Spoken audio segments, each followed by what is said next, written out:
Сега ще демонстрираме как Robus 400 движи една 6-метрова врата на фабрика. Вратата е конзолен тип, т.е. без релса долу и без горно окачване. Движи се във въздуха. Така, с моето 80 канално дистанционно набирам вратата е на 80 канал и натискам отваряне. Движението започва с абсолютна плавност. Изключително плавно тези мотори развъртат от 0 до максимум. В момента движим вратата с 34 см в секунда.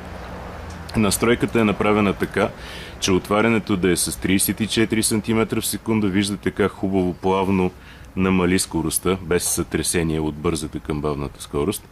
И затварянето е нагласено на 22 или 23 см в секунда. Нещо подобно. Така. Демонстрираме затварянето.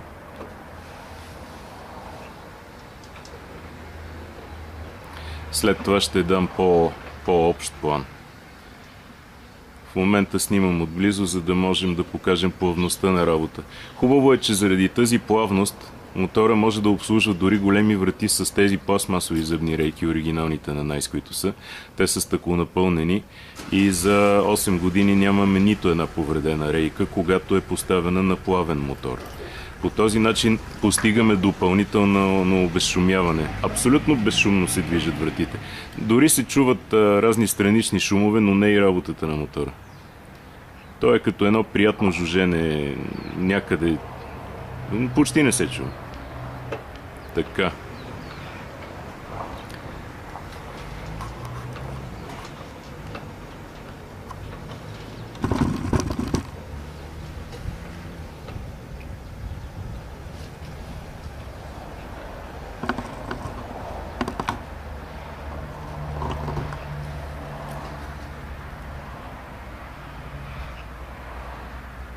Отвори.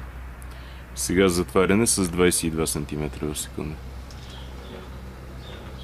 Тоест, отварянето е на максимална скорост, затварянето е на по-бавна скорост.